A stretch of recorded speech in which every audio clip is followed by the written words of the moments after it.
Amparo, tengo dos vídeos directamente dedicados a la autoestima, los valores de Nathaniel Branden, las 6 pilares de la autoestima. Para mí es la clave esencial del desarrollo vital de una persona. ¿Cuál es tu enfoque sobre la autoestima? ¿Cómo reconocer una buena o una mala autoestima? ¿Cómo incrementarla? Bueno, háblanos un poco de todo ese pack que yo creo que de tu boca va a ser más que interesante.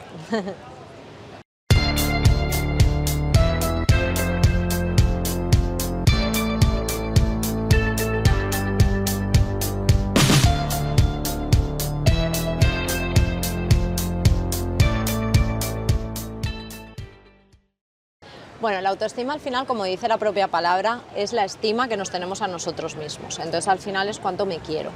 Y está formado por, para mí, 2 cosas. Uno, el diálogo interno que tengo conmigo misma. Al final, si tengo, como hablábamos antes, un diálogo conmigo en el que me infravaloro constantemente, en que no valoro lo que hago, me comparo con los demás y siempre salgo a perder, al final eso no me voy a poder querer nunca. Porque al final una buena autoestima no es quererme demasiado ni sentirme superior a los demás, sino es tener algo equilibrado en el que reconozca mis fortalezas, mis habilidades, mis cualidades y también mis debilidades si quiera mejorarlas. O sea, al final una autoestima saludable no es sentirme la más poderosa o sentirme que lo hago todo bien, sino más bien el que soy consciente de esos valores que tengo, fortalezas y cosas que me gustan de mí y esas cosas que quiero mejorar.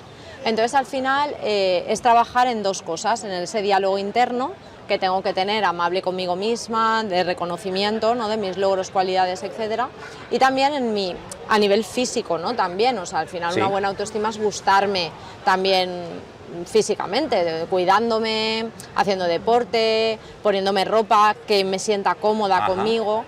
Entonces al final cuando tú cuidas eso, al final vas a quererte más, vas a gustarte más y obviamente vas a crecer y vas a sentirte más seguro. De acuerdo, pero me gustaría ahondar en una cosa, porque una cosa es, como tú bien has dicho, trabajar a tu nivel físico desde quererte como persona y otra cosa es suplementar precisamente una autoestima con la parte solo física o exterior, ¿verdad? Claro, no, eso sería totalmente... faltaría, ¿no?, ese otro 50% o incluso un poco más, que sería esa parte interna. Yo puedo cuidarme mucho por fuera y al final muchas veces ahí detrás, Jaime, hay algo que afecta a mucha gente, que es la necesidad de aprobación. Es decir, o sea, me veo bien porque quiero gustar, quiero agradar a los demás y en cambio a mí misma no me gusto. Entonces eso no sería una buena autoestima. Una buena autoestima sería acompañar esas 2 partes en la que yo me siento bien conmigo, me gusta como soy, qué valores tengo, qué cualidades tengo, qué fortalezas las reconozco y esas cosas que no me gustan de mí, que son entrenables, también trabajar en ellas. Claro. Yo recuerdo que creo que es una frase que se atribuye a Platón, que dijo que no dejes que tu cuerpo sea la tumba de tu alma. Yo también pienso que todo esto es un pack, que desde tiempos de Descartes se separó la parte pues, física de la mental, pero es un pack de existencia donde nuestro vínculo con este mundo físico es nuestro propio cuerpo y hay que cuidarlo para seguir desarrollando la parte mental. Totalmente, o sea, yo no podría en ningún momento diferenciarla tampoco, porque al final va unido en tu bienestar, tanto físico, holístico, como también emocional. Es decir, me tengo que gustar por dentro y por fuera y reconocer esos valores, cualidades y sobre todo el autoconocimiento, ¿no? O sea, la carencia que tenemos hoy en día es que vamos en un piloto automático en el que no nos dedicamos tiempo a conocernos, a saber dónde estamos, si estamos donde queremos ir, si no. Entonces, por eso es tan importante esto que estamos hablando de saber cómo soy, quién soy, qué quiero llegar, qué no, y poner esos límites también, que entraría esa parte también de habilidades sociales o de asertividad. Ser asertivos también entraría dentro de la autoestima. Ser asertivos es ser capaz de decir lo que siento, quiero, pienso, necesito, y eso al final es uno de los pilares fundamentales también en la autoestima, porque si yo soy capaz de poner límites, de decir esto lo quiero, esto no lo quiero, diciéndolo bien, pero diciéndolo voy a tener como mucho más orgullo de mí misma, porque voy a ir construyendo mi propia vida y no la vida de los demás. Sí, además, Amparo, qué hermosas palabras, porque yo lo que veo es que cuando no tenemos asertividad para expresar lo que queremos, llegamos a ser agresivos cuando salta un poco la olla, ¿verdad? Como la olla de presión. Claro, porque al final estamos acumulando esas emociones de enfado, de irritabilidad, de falta de que sintamos, ¿no?, que los demás nos valoran o respetan, ¿no?, nuestra opinión. Entonces al final eso va llenando nuestro vaso a ser lo que tú estás diciendo, que creo que te refieres a ser pasivo-agresivos, ¿no? Sí. Que me callo y llega un día que puedo reaccionar de dos maneras: o exploto y entonces reacciono de una forma más agresiva, incluso más grande de lo que haya pasado, incluso de forma desproporcionada, o también pasivo-agresivo evitador, que es cuando no me atrevo a decir las cosas, no las digo, pero voy creando una distancia con esa persona que hace que las relaciones a veces se acaben y realmente no sabes qué ha pasado. Ah, qué interesante, interesante, me suena eso porque a mí me pasó una vez. Entonces, ¿cómo reconoceríamos, Amparo, una autoestima baja? Porque, como hemos dicho, como bien has dicho, vivimos en modo automático y a veces siempre rodeados de personas, aunque no nos sintamos felices, porque mirarse en el espejo de la realidad no es fácil. Entonces, ¿cómo podemos reconocer una baja autoestima y si necesitamos un tipo de trabajo y de ayuda? Bueno, pues una baja autoestima se puede reconocer de varias maneras, pero me encanta esto que acabas de decir, porque una de las cosas puede ser el no querer estar nunca sola conmigo misma. Hay mucha gente que tiene mucho miedo de estar sola con ella misma. ¿Por qué? Porque no sabe relacionarse con ella, es decir, no sabe gestionar esos pensamientos, no sabe disfrutar, ¿no?, de esa soledad, y eso a veces nos lleva a lo que tú dices, a un postureo, a una vida social demasiado frecuente o necesaria, porque no sé estar conmigo. Entonces, si esto le pasa a alguien, pues puede ser que desencadene una baja autoestima.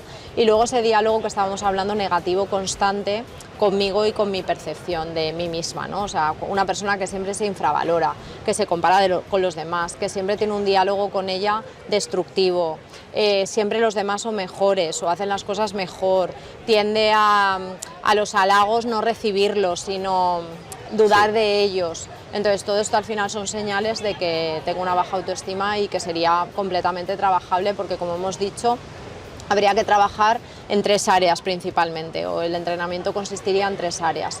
Una, aumentar reforzadores y aumentar gustarte tu vida y todas esas pelotitas que digo yo, ¿no? O sea, bolitas que van a ayudarme a sentirme mejor, ver que mi vida tiene sentido, ir hacia donde quiero ir. 2, un diálogo interno, entrenar un diálogo interno más equilibrado, más amable, más justo conmigo misma. Y luego esa parte de fortalezas, conocer mis cualidades, reconocérmelas, halagarme, tratarme mucho mejor, ser más asertiva. Claro, qué interesante. Entonces, Amparo, las redes sociales de hoy en día y la sociedad muy superficial está trayendo grandes problemas psicológicos, porque vemos en las fotos, muchas veces vemos algo que no existe, ¿verdad? Y una persona que no existe. Muchas veces sí, yo creo que sí. Creo que se está generando una cultura demasiado superficial en la que nos olvidamos de los valores personales, de esas fortalezas que muchas veces en esas fotos no se ven, ¿no? Y es como una imagen como muy condicionada a lo que piensen los demás, cuando realmente la opinión importante es la nuestra. Sí. Entonces, para culminar este vídeo, que me parece que ya tiene un contenido realmente exhaustivo e interesante, ¿cuál es la diferencia o cómo distinguimos, Amparo, somos seres sociales, ¿verdad? Hemos progresado por la comunidad y por la compañía, hemos progresado por eso hemos sobrevivido a esas glaciaciones y a eventos realmente duros en la historia de la Tierra? ¿Cómo podemos distinguir de esa sociabilidad natural y normal de aprobación excesiva? ¿Cómo está ahí la línea? Pues la línea la podemos seguir de 2 maneras, o bien cómo nos hacen sentir esas personas. Si estoy rodeada de personas que luego no me siento bien o llego a casa y me siento con inseguridades, miedos, seguramente no estoy eligiendo bien o no es donde quiero estar. Y luego también con las emociones que yo me creo a mí misma cuando salgo, es decir, si al final me estoy creando emociones como necesidad, miedo si no voy, todo esto al final lo que está haciendo es que yo me esté obligando a ir o a hacer ciertas cosas que quizás no es lo que quiero conseguir. Es decir, uno de los pilares básicos de una persona es saber estar consigo mismo, consigo misma, entenderte, aguantarte, ser tu mejor compañía y luego poder compartir en sociedad.